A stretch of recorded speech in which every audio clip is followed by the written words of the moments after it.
दोस्तों नमस्कार, मेरा नाम प्रशांत है और आप देखना शुरू कर चुके हैं आपका अपना channel the conflict lens TCL। देखिए, स्ट्रेट ऑफ हॉर्मुज ईरान और अमेरिका के बीच में अब ये अस्तित्व की लड़ाई बन चुकी है, प्रेस्टीज का सवाल बन चुका है। डोनाल्ड ट्रंप ने एक ट्वीट किया और उसके बाद अब ये समझ में आ चुका है कि स्ट्रेट ऑफ हॉर्मुज आने वाले वक्त में तबाही का सबसे बड़ा मंजर यहां पर देखने को मिलेगा। मैं ये बात क्यों कह रहा हूं? क्योंकि डोनाल्ड ट्रंप ने स्ट्रेट ऑफ हॉर्मुज पर अपना दावा ठोक दिया है और ना सिर्फ दावा ठोका है बल्कि कह दिया है कि अब अमेरिका स्ट्रेट ऑफ हॉर्मुज से 20% फीस वसूल भी करेगा। जवाब में ईरान ने साफ कह दिया है कि इधर उधर भी दिख जाओगे तो इतनी मिसाइल और इतने ड्रोन मारेंगे कि पहचानना भूल जाओगे कि कभी मिडिल ईस्ट में आए भी थे। मैं ये बात क्यों कह रहा हूं? अभी वो तस्वीरें मैं आपको दिखाऊंगा। बाकायदा वो तस्वीरें हैं, वो खबरें हैं। खबरें यमन के मोर्चे पर सऊदी अरबिया के हमले से भी जुड़ी हुई हैं। ईरान ने एक ऐसा कारनामा यमन की धरती पर किया है जिसके बाद सऊदी अरबिया जो है वो पूरी तरीके से हलकान और परेशान हो उठा है और उसी परेशानी में उसने हौतीस के कब्जे वाले इलाके पर हमला तक कर दिया है।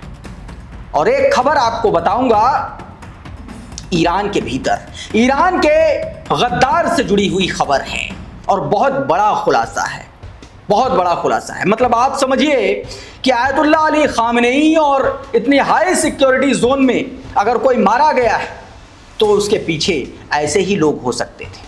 अगर यह खुलासा सच होता जो दावा किया गया रिपोर्ट में, और रिपोर्ट कोई छोटी मोटी नहीं है, एक बड़े इंटरनेशनल अखबार ने यह रिपोर्ट की है। सब कुछ बताने जा रहा हूं। सबसे पहले उसी झगड़े की जंग, उसी तबाही के जो हस्ताक्षर कर दिए हैं डोनाल्ड ट्रंप ने, उसकी बात कर रहा हूं। यह ट्वीट देखिए आपकी स्क्रीन पर। यह डोनाल्ड ट्रंप का ट्वीट जो उसने स्ट्रेट ऑफ हॉर्मुज को लेकर के लिखा है, उसमें क्या कहा गया है? यह आने वाले वक्त में तबाही का वो मंजर लेके आएगा जिसकी शायद ही कल्पना ना अमेरिका ने की होगी और हो सकता है ईरान ने भी ना की हो।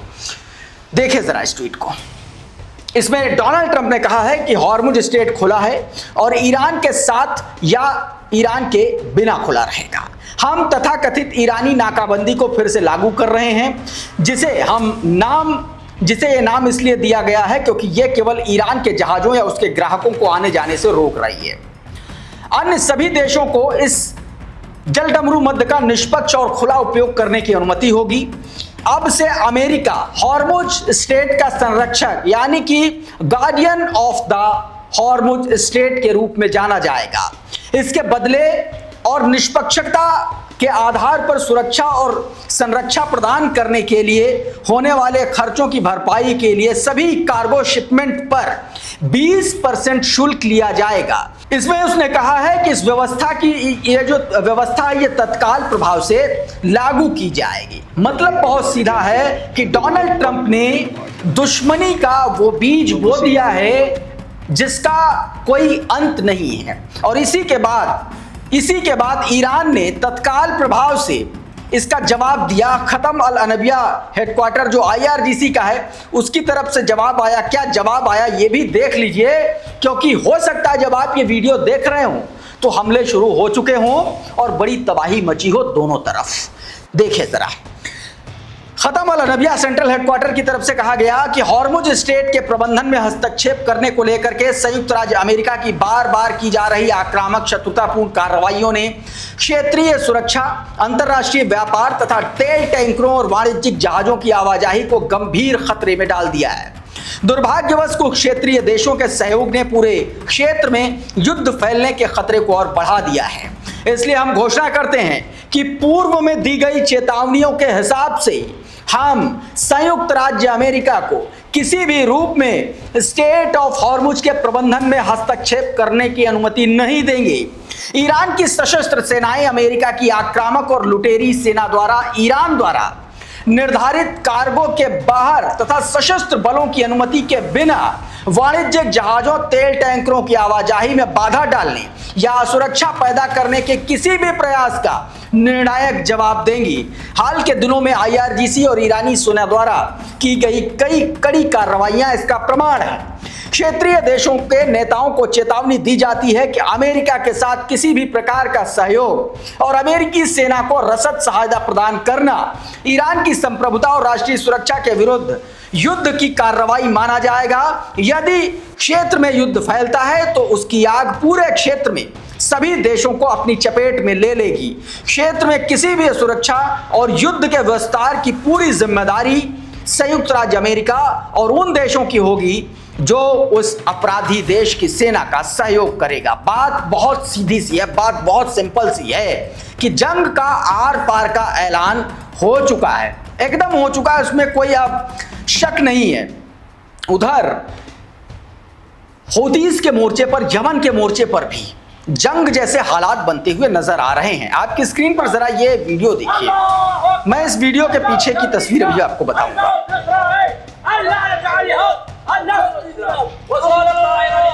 अब जरा क्रडल का एक ट्वीट देखिए आपकी स्क्रीन पर। बताया जा रहा है, रिपोर्ट के अनुसार सऊदी लड़ाकू विमानों ने सना अंतरराष्ट्रीय हवाई अड्डे पर हवाई हमले किए, जिसका उद्देश्य कथित तौर पर एक ईरानी यात्री विमान माहान एयर को उतरने से रोकना था। आपको पता है कि माहान एयर जो है उससे एक यमनी डेलीगेशन, हौतीस का जो डेलीगेशन था वो ईरान गया था, क्योंकि बीते दिनों जो टकराव हुआ था सऊदी समर्थित जो यमनी सरकार है उसके सैनिकों में और हूतीज में, उसमें कई सारे हूतीज के लोग घायल हुए थे और उन्हीं घायलों को लेकर के ये विमान तेहरान गया था और आज ये विमान लौटा और उसके जवाब में फिर से सऊदी ने इस पर हमला किया। बताया गया कि हाल के दिनों में ईरान ने यमन के लिए कई उड़ानें संचालित की हैं, जिससे सऊदी नेतृत्व वाली नाकेबंदी को चुनौती मिली है। रिपोर्ट्स के मुताबिक ईरानी विमान ने चेतावनियों को नजरअंदाज करते हुए अंततः सना के बजाय होदेदेह हवाई अड्डे पर सुरक्षित लैंडिंग की है। ये जानकारी दोस्तों निकल के सामने आए। अब जरा ये तस्वीरें देखिए, उस हमले की तस्वीरें हैं। बड़ा हमला हुआ था। कहा जा रहा है कि यमन की राजधानी सना स्थित अंतर्राष्ट्रीय हवाई अड्डे पर सऊदी के अटैक के बाद का ये दृश्य। सना पर ये हमला हुआ और वो जो आपको विमान था वो दूसरे हवाई अड्डे पर उतरा था और ये सना पर अटैक किया था। सामने आए वीडियो, ये जो आप अपने स्क्रीन पर देख रहे हैं, इसमें हवाई अड्डे परिसर में धुएं का गुबार और हमले के बाद नुकसान भी आप साफ तौर पर देख पा रहे हैं। यमन के हौती समूह का कहना है कि सऊदी हवाई हमलों ने सना अंतर्राष्ट्रीय हवाई अड्डे को निशाना बनाया। वहीं यमन की सरकार का कहना है कि रनवे को एक ईरानी विमान की लैंडिंग रोकने के लिए निशाना बनाया गया। सऊदी अरब ने फिलहाल इस कार्रवाई पर अभी तक आधिकारिक टिप्पणी नहीं की है जब तक मैं ये वीडियो शूट कर रहा हूँ। उधर जब यह विमान लैंड कर रहा था तो किस तरीके से death to America, death to Israel के नारे लगे हैं, ये आपकी स्क्रीन पर देखिए।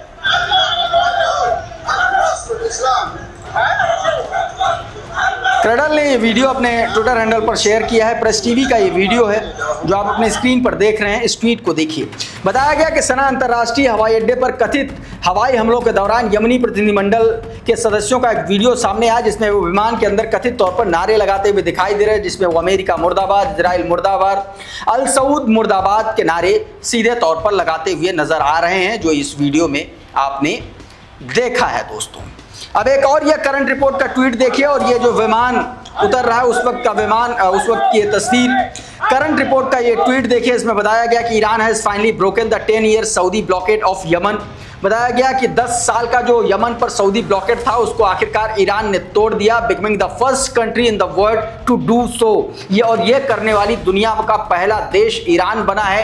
N Iranian aircraft carrying a Yemeni delegation has landed at Hodeidah airport. ये बात दोस्तों कही जा रही है, तो ये खबर है। उधर दोस्तों एक और खबर मैं आपको दिखाने की कोशिश करता हूं, बताने की कोशिश करता हूं, जो सीधे तौर पर अमेरिकी हमले से जुड़ी हुई। जरा इस वीडियो को देखिए। मेगाटन ने यह वीडियो शेयर किया है और बताया गया कि यह पहली बार है जब ईरान पर हमले के लिए अमेरिका ने इस तरीके के सुसाइड ड्रोन का इस्तेमाल किया है। मेगाटन ने यह वीडियो शेयर किया अपने ट्विटर हैंडल से, जिसको सेंटकॉम ने शेयर किया है। बताया गया कि अमेरिका ने ईरानी सैन्य डॉकयार्ड नौसैनिक अड्डों के खिलाफ आत्मघाती नौसैनिक ड्रोन के इस्तेमाल का फुटेज जारी किया है। वीडियो में देखा जा सकता है कि संबंधित सैन्य डॉकयार्ड पहले से ही नष्ट हो चुका है। मतलब ये ऐसा पहली बार दावा किया जा रहा है, जो यूक्रेन जिस तरीके से हमले रशिया पर कर रहा है उस वाली रणनीति के तहत जो है यह हमला किया जा रहा है, ऐसा दावा किया जा रहा है। उधर एक और खबर दोस्तों जिसने पूरे ईरान को सकते में डाल दिया है, सदमे में डाल दिया है। यह खबर अपने आप में बेहद हैरान कर देने वाली है। न्यूयॉर्क टाइम्स की यह खबर और यह ट्वीट आपकी स्क्रीन पर देखें, इसमें क्या बताया गया, शब्दशः मैं आपको बता रहा हूं।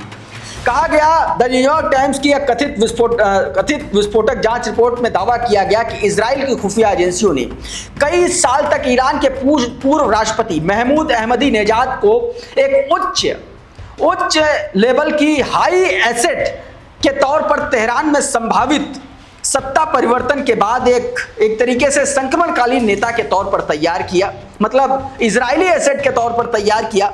रिपोर्ट के अनुसार इजरायली एजेंट विदेशों में नियमित रूप से अहमदीनेजाद से मुलाकात करते थे। इन अत्यंत गोपनीय बैठकों को छिपाने के लिए हंगरी जैसे देशों में आयोजित शैक्षणिक सम्मेलनों और कार्यक्रमों का इस्तेमाल किया जाता था। दावे के मुताबिक दीर्घकालिक अभियान 2026 के प्रत्यक्ष इजराइल ईरान युद्ध के दौरान अपने चरम पर पहुंचा। अहमदीनेजाद के आवासीय परिसर पर एक सटीक इजरायली हवाई हमले के बाद मोसाद की एक विशेष टीम ने कथित रूप से उन्हें तेहरान से निकालकर ईरान के भीतर पहले से तैयार एक सुरक्षित ठिकाने पर पहुंचा दिया। इसे व्यापक शासन परिवर्तन रिजीम चेंज योजना का हिस्सा बताया गया है रिपोर्ट में। हालांकि यह अभियान तब विफल हो गया जब अहमदीनेजाद कथित तौर पर रहस्यमय परिस्थितियों में उस सुरक्षित ठिकाने से अचानक गायब हो गए। बाद में ईरानी अधिकारियों ने घोषणा की कि पूर्व राष्ट्रपति को कथित देशद्रोही संबंधों को उजागर होने के बाद कड़ी नजरबंदी में रखा गया है। तो यह दोस्तों अपने आप में एक बड़ी खबर है, और अगर ये दावा जो किया गया है न्यूयॉर्क टाइम्स की रिपोर्ट में सच पाया जाता है तो आप समझिए कि मोसाद की जो जड़ें हैं वो ईरान में कितना अंदर तक और कितना गहरी पैठ रखने वाली हैं। इस वीडियो में बहरहाल इतना ही। बहुत बहुत शुक्रिया, बहुत बहुत धन्यवाद। आप जुड़े रहिए आपके अपने channel the conflict lens TCL के साथ। नमस्कार।